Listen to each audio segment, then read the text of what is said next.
So as I'm recording this, earlier today, Apple let loose its M1 Ultra Silicon. This new beast has more memory bandwidth than we've ever seen before in a CPU. What's your minimum specification? Well, shucks, the cloud is here, but which cloud do you trust? Manage your infrastructure with Linode, the biggest independent cloud services provider. Linode offers double the database performance per dollar than the Big Four, and now enhances it further with new NVMe-backed block storage. Spin up a game server, website, personal VPN, or something more bespoke today with a free $100 60-day credit at linode.com/TechTechPotato. Now that I've said this new chip has more memory bandwidth than any other CPU, I know somebody's going to find that really obscure IBM thing that does more. However, in this instance, Apple is bringing its next iteration of its M1 hardware to market through the form of the Mac Studio, and inside the Mac Studio will be the M1 Ultra. Apple did a 1-hour presentation today as this is being filmed about the new chip, and we're going to kind of go through all the details, and I'm going to give you my thoughts on it all.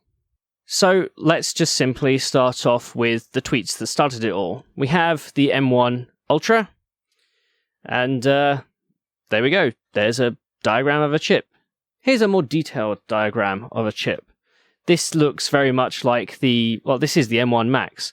We have in the top left here the 8 performance cores. There are going to be 2 efficiency cores, we've got the machine learning cores, we've got the GPU cores, and lots of other little bits in between. What Apple showed off on the day that is actually at this bottom bit here, that wasn't in the previous diagrams, but was kind of hinted at, is a die-to-die interconnect, or what they call ultrafusion.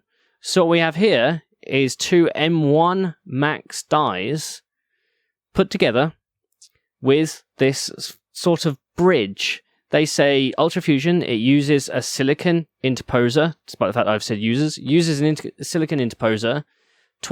Apple says it's twice the density of anything else in the industry.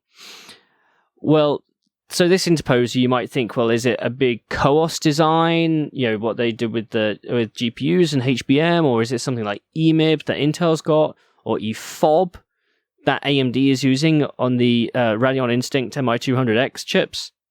It's not exactly clear what they're using here. A lot of people are thinking that it's TSMC's Info LSI packaging. It's just a special type of packaging they have for these sorts of chips. It's more intriguing that Apple went around and said the density is 10,000 links, 2.5 terabytes a second, and 4 times the bandwidth at the leading edge. The idea here is the same as Intel, is that where Intel and Sapphire Rapids, you have EMIB links to make multiple dies act like one big die. That's kind of what Apple's going for here. So if we put the 2 dies together, we get 114 billion transistors, which is a pretty big single chip, though in reality it's 2 chips bonded together. You may remember there have been other chips that have kind of been bonded together before, like the Xeon Platinum 9200 series that was in Intel's server end. It wasn't bonded like this with a silicon bridge that was bonded through the package, kind of like how AMD's chiplets are bonded inside EPYC. Trade-off is obviously power, performance, area, simplicity, cost. This is the more costly option than either AMD or Xeon Platinum, but it means we end up with massive chips that kind of looked like this put together. There's the M1 Max, M1 Pro, and M1. Not cut down versions. Well, these 2 are cut down versions, but individual chips within their own right. So what does this mean in reality? Well, if we go to the package, we've got essentially 2 M1 Maxes put together with what here is 128 gigabytes of LPDDR5 6400. This means that total you have is 800 gigabytes per second of memory bandwidth. Now, based on the M1 Max, that we saw that only, one core could only really access 240 gigabytes per second. But Apple here is saying, more chip can use more memory bandwidth, 800 gigabytes a second. If you're thinking, well, that kind of sounds like a big GPU number.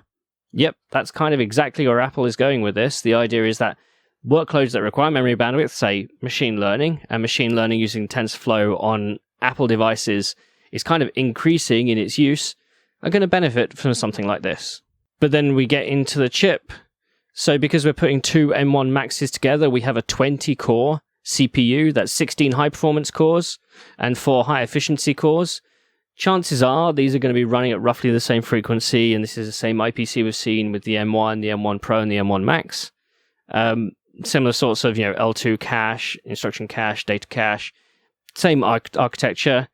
And now we have the 64-core GPU. So there'll be two variants. There'll be the 48-core and the 64-core GPU. But what Apple has done here is put two GPUs together, and they're saying, going into the detail, that this will act like one big GPU. Now, if you've followed GPU markets over the years, we're still dealing with big monolithic GPUs. And that's because when you split a GPU up into multiple components, you have to manage the extra bandwidth to go from chiplet to chiplet to chiplet to chiplet.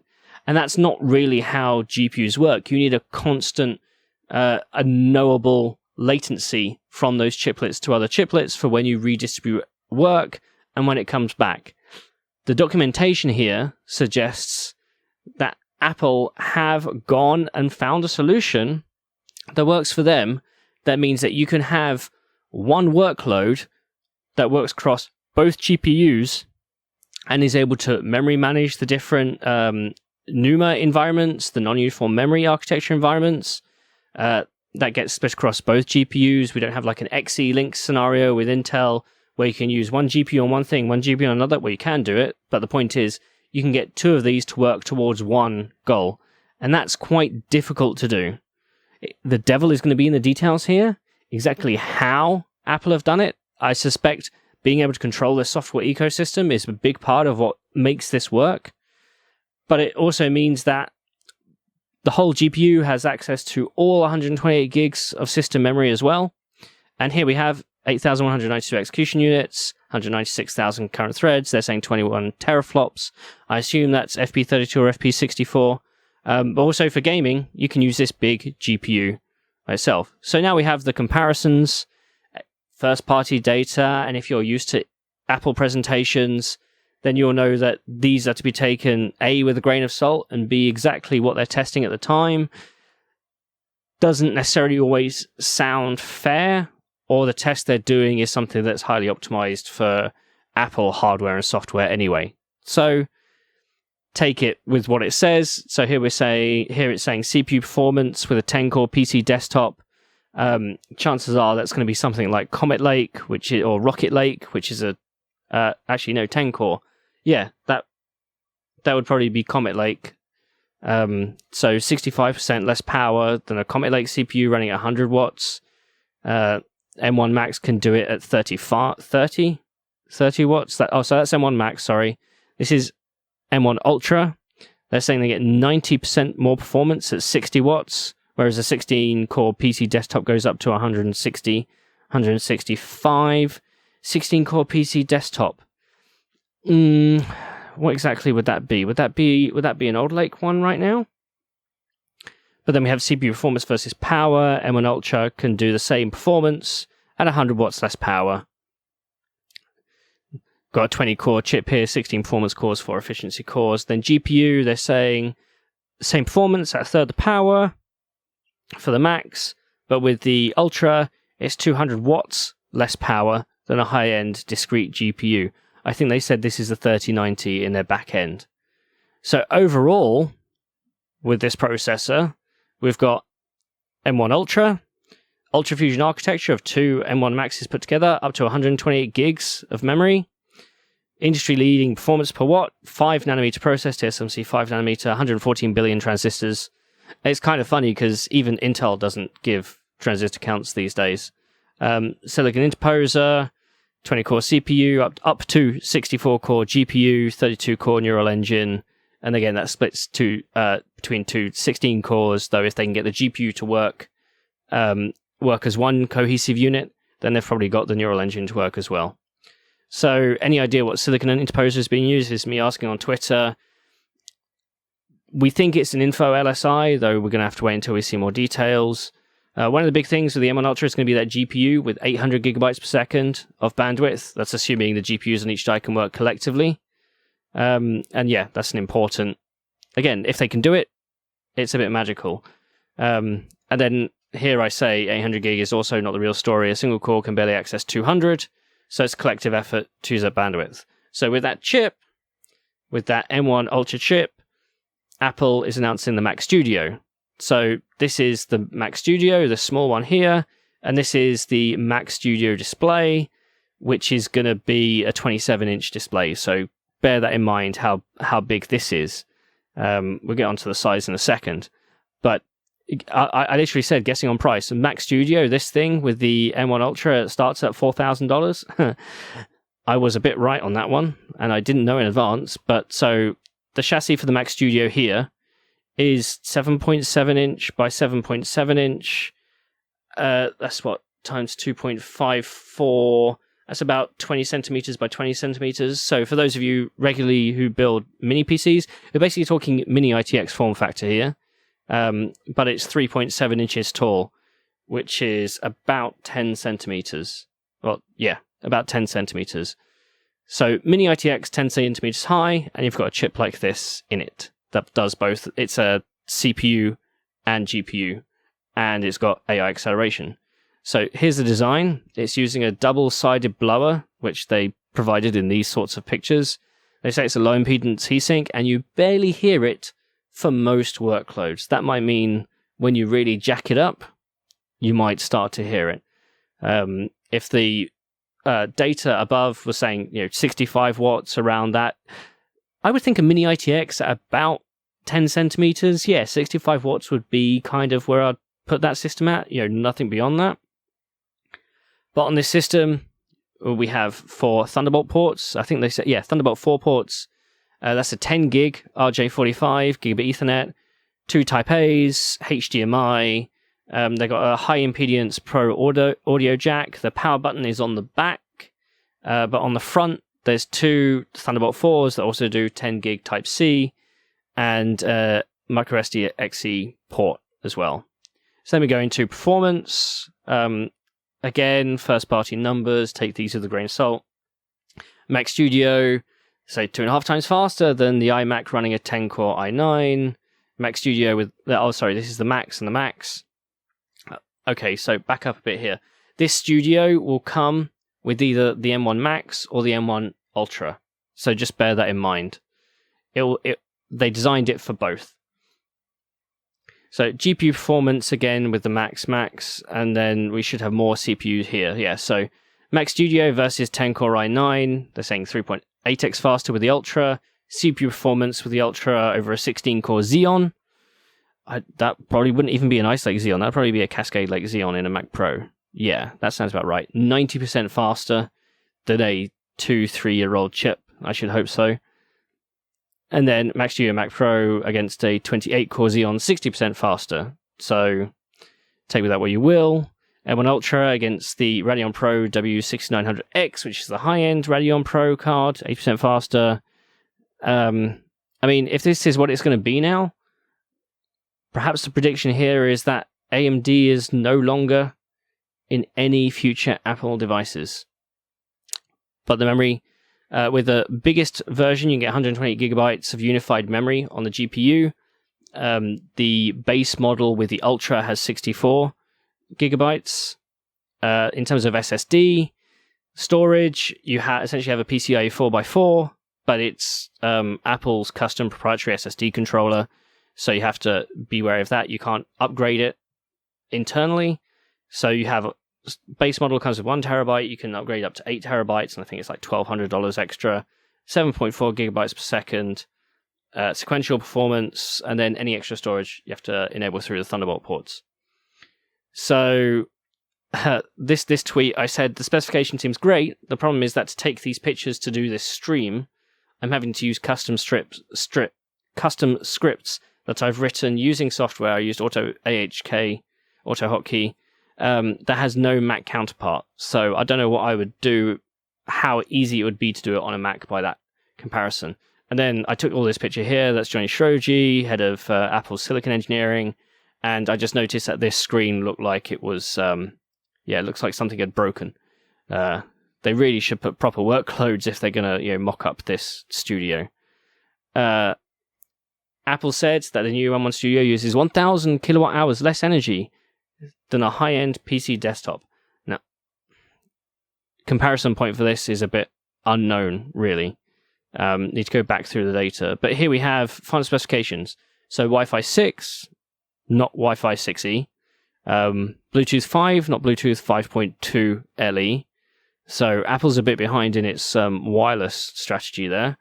Up to 8TB SSD, 10GB Ethernet, Thunderbolt 4 ports, of which there are 6, HDMI, SDXC card, storage, 128GB of DRAM, again that's LPDDR5 6400, that gives you the memory bandwidth, media engines, supports Max and the Ultra, and the thing is here also that it supports 5 4K displays.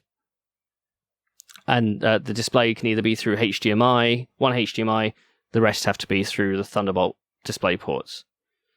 Or you have to use adapters. And then the studio display is a 27-inch monitor, 5K, 10-bit native 27-inch. Nano texture option to minimize glare is an extra cost. Has an A13 Bionic CPU inside, but doesn't actually have an OS inside, so you can't watch Apple TV on this thing, it sounds like. Does come with a camera on the top, a 12 megapixel ultra wide camera. So when people are buying a desktop, usually an extra camera for meetings is an extra purchase. Here it comes with the monitor, it comes with a microphone array, 6 speakers, spatial audio. It looked like it had 2 fans as well. Not sure how easy it comes up in this picture. But my question was, does the A13 also do noise cancellation? Because that could be a big thing if it's using additional AI to do noise cancellation here. And yeah, this monitor, this display, 3x10 gigabit USB-C, 1 Thunderbolt port, and you can supply 96 watts of power from the monitor. Really, I said you need 2 Thunderbolt ports to daisy chain if you wanted to put storage over the monitor, but then you come into bandwidth issues of what is required for a 5K display. And Apple goes into sustainability, packaging and removing mercury and other metals and making sure it's got recycled metals. Didn't say anything about right to repair. This is just all sustainability. Pair this with an iMac, pair this with the Mac Studio or the Mac Pro or the Mac Air. And then this is a picture of one of their videos that they did, spot the socket, because that kind of looks like an Intel socket. It's weird. One thing I forgot to mention about the Studio is that it's got a circular power supply, custom circular power supply. And yeah, where's the Apple TV Plus support if there's an A13 display? But what we did get is the price. M1 Ultra Max Studio starts at $3,999. And called it. And then the Studio is $1,600. Yeah, which is a lot. I mean, I'm currently running 2 Huawei Mate Views. They have 3840 by 2560, so they're 3.3x2 displays. And I got those for £400. That's £600 with a £200 rebate. And they're going fine. So, and they're meant to have, high-end DCI P3 and all that jazz. So, base model Mac Studio is the M1, or the base M1 Ultra model. Comes with 64 gigabytes of unified memory and a 1TB SSD. That's the base model, starting at $4,000. So yeah, in terms of the base Mac M1 Ultra Studio model has the 20-core CPU, the 48-core GPU combined. So this is the not the 64, this is the 48, with a 32-core neural engine, 64 gigabytes of DRAM, 1TB SSD for 4K. If you want the bigger GPU, it costs $1,000. If you want the bigger memory from 64 to 128, it's $800, and then storage goes $248. So if you wanted a max kitted out Mac Studio, you're looking at $8,000. And yeah, here's just an image showing exactly what's going on. Coming out March 18th. And yeah, people are undoubtedly interested in what this is. So, I mean, from my point of view, Apple is pushing boundaries here. I mean, turning around and saying, hey, do you want a CPU with 800 gigabytes per second of memory bandwidth? Sure, that sounds good. Oh, and your GPU's on the same die, and it also has 800 gigabytes a second of memory bandwidth? Sure. That essentially puts it definitely into mid to high tier GPU levels of memory bandwidth. If you then turn around and say, well, you can't upgrade the memory, but you can have 120 gigabytes, yeah, that'd be nice. Storage, you're limited really to 1 terabyte unless you want to pay through those for 8 terabytes. You can add more, but it's through USB. That might be a bit annoying. I mean, I currently run my main desktop system that's got, about 10, 15 terabytes worth of storage in there, a mixture of NVMe and SATA SSDs and a couple of small hard drives in there. What Apple is doing here, which is the same kind of a lot of Apple products, is that it's saying the legacy ecosystem that we used to support, we want to just move to this new one, and let's just continue with that. The M1 Ultra here, the Mac Studio, still has the same growing pains as all the other M1 chips. Depending on the software you use, if you're a very traditional Mac user, then a lot of those applications have already been transferred to native on M1 silicon. If you're a bit more esoteric in what you use, perhaps it hasn't changed over, and then you've got Rosetta 2 to deal with, and the inherent restrictions that provides. People will turn around and say, 4K for a system? What is this? But the way I'm looking at it is not in the desktop space. It's more in the high-end desktop and workstation space. Today, I posted a video about Threadripper Pro 5000, the new workstation CPUs coming in that market. And I said I expected the 64-core version there, running at 280 watts, to cost about $6,000. In this case, you can get the base M1 Ultra model Mac Studio for $4,000 or $8,000 for the peak. In that, you get the GPU, you get the memory bandwidth, you get the storage inside, and you get a full system rather than just the CPU. Though you only have 16 high-performance cores versus 64 on the AMD, but also then it comes down to expandability. Chips like that, you have PCIe lanes that you can play with, whether that's putting GPUs, other accelerator cards, RAID cards, what have you on those, and you can't on this system. It's still designed to be an all-in-one, self-contained platform. And that's going to appeal to some people. I'm not too sure it appeals much to traditional workstation users, but anybody who's previously had Mac Pro levels, if they're happy with not having that expandability, this is what this provides. There has been talk about, well, okay, this is the Mac Studio. At some point, Apple still needs to produce a new Mac Pro based on its own silicon. Now, based on these numbers, as I said, it kind of sounds like Apple has no more need for AMD in that market. I really have to wonder, though, whether that Mac Pro market is still optimized for x86 and optimized for OpenCL, and whether they would really take to M1 silicon in that way. People have said, well, does this look like that Apple could put 4 of these together in a single die, 4 of these M1 Maxes, and make that the Mac Pro? There isn't the connectivity to do that. 2 is literally the max going by the die diagrams. So you won't get a 4 version. What you might see in a Mac Pro type situation is either a higher TDP model or a dual socket model. How exactly that would work with having GPUs on both dies, and then perhaps having additional physical AMD GPUs inside, I've got no solid clue. I mean, we don't know how many external PCIe lanes this chip has to be able to provide to the outside world. Some might argue it's 0. So exactly how external GPUs factor into that, maybe they only have to come through Thunderbolt. Now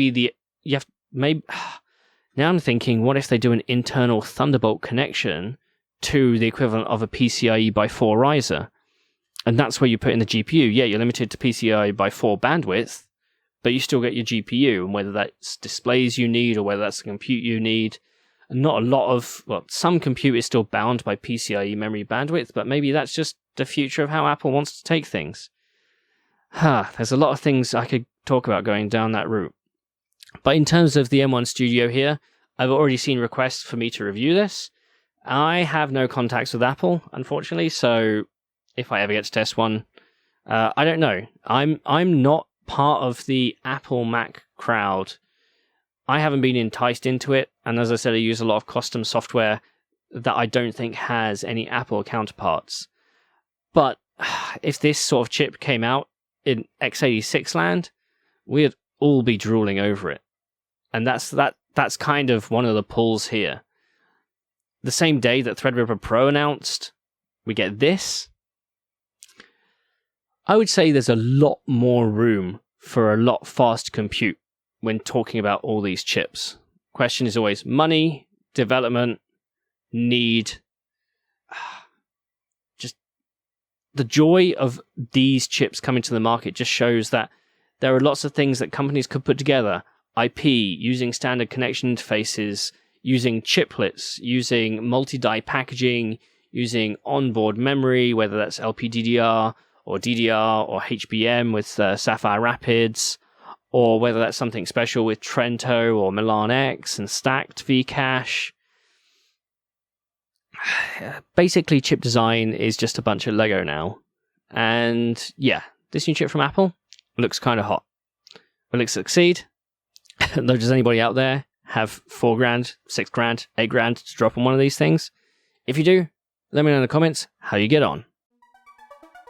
If you like this content, please don't forget to like and subscribe. We also have now a private Discord server, and if you want access to that, become a Patreon member and it'll instantly add you as long as your emails are linked. You can join the Patreon for as little as $1.50 a month, and it all goes back into helping the channel. Thank you for your support.